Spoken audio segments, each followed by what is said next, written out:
Let's bring in South Carolina Republican Senator Tim Scott, who's also the chairman of the Senate Banking Committee. Senator, thank you for taking some time out of your day at this big event to join us.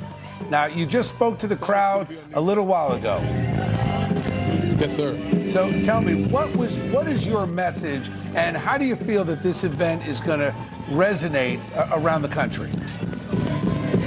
It's always important to recognize our founding fathers and our founding documents that said something that no other founding documents say, that we were all created equally by our Creator and that our rights come from God and not from one another. That's such an important part of who we are as Americans. It leads to liberty and freedom. And as we strive to make sure that every individual experiences their highest potential, we must recognize the foundation of this country, which is the Judeo-Christian foundation. I'm thankful that President Trump has decided to focus this rededication on our founding principles, which are, in fact, Judeo-Christian principles. Senator Scott, what do you make of the criticism that, you know what, we should have separation of church and state and that this country was not founded on Christian principles? Those are some of the criticisms I'm seeing from organizations online. What do you have to say to that, sir?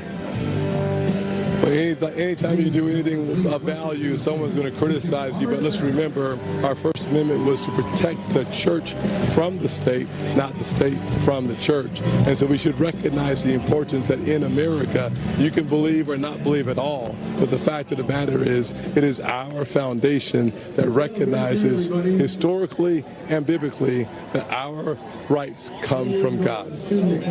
Senator, you have often credited your faith and your faith as bringing you and your wife, Mindy, together.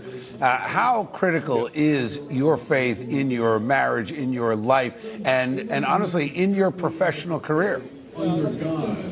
It's so important to me to have my faith at the forefront of my decision making. The truth of the matter is that Mindy and I share this strong common bond of faith, which lays the foundation every single day in our relationship. She also enjoys beating me at tennis. I'm not sure why she likes that so much, but she does. But the fact of the matter is that every day we return, even after our miserably suffering another loss, back to the foundation of the Lord. And that works not only in marriage, but it also works as a legislator.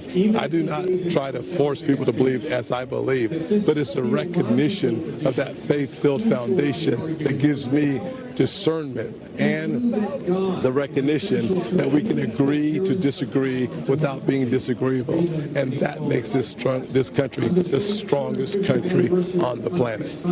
You know, Bishop Robert Barron, he said that God is essential to every democracy, and we always talk about these threats to democracy, and he believes, he's saying this, that the true threat to democracy is a marginalization of God. Senator Scott, do you agree with that? Well, Romans 8:31 and actually John 8:31 and 32 says that you have to abide in the truth so that the truth will set you free. The one thing that we can recognize in our founding fathers, John Adams said that America would not survive, paraphrasing, without being a moral and religious people. He got it right way back then. We need to live it right now. Senator, you're a Christian, you are a man of faith, and a United States Senator. So it is important to put this in the context of what's happening now in the country, the wars we're involved with, the unrest at home, and some of the crime going on. And we're seeing a lot of this, the cost of living. How important is an event like this as it translates to winning the hearts and minds of people when it comes to the midterm elections coming up, while Americans are struggling and suffering to make ends meet and pay their bills? Well, there's no doubt that America desperately needs hope. We don't need a happy hope. We need a hope whose foundation is built to last. Eternal truths always work.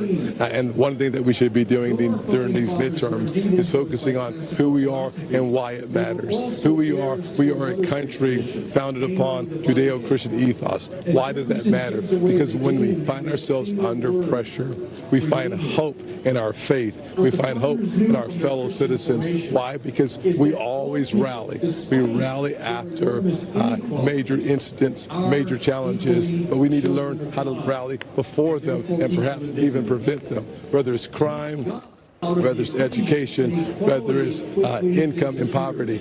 We have an opportunity to rise to the occasion by rallying on those foundational principles. Senator Scott, what do you think about President Trump backing this? He's bringing faith back to the White House, rededicating this country to one nation under God. Would this be happening under a president, say, like Joe Biden, or if there were a President Kamala Harris? What do you think, sir? Sorry, I was shocked that I got a little nauseous there. Sorry about that. No, it certainly would not be happening under Biden or Harris or, frankly, Mamdani or AOC. The one thing that Americans recognize is authenticity. The reason why President Trump is one of the most successful presidents in my lifetime is because he's authentically and sincerely being himself. The type of change we've seen in the last several months, 17 months or so, comes from the fact that he studied this nation while he was gone for 4 years and implemented a strategy that has worked effectively, not for the wealthy, not for the poor, but for Americans, all stripes, all races, all income. Why? Because he keeps the focus on the main thing, which is individual liberty leads to human prosperity. Senator, wise words, strong words. You think you're going to run for president? Only the good Lord knows, but one thing I plan to do is run for re-election in 2028.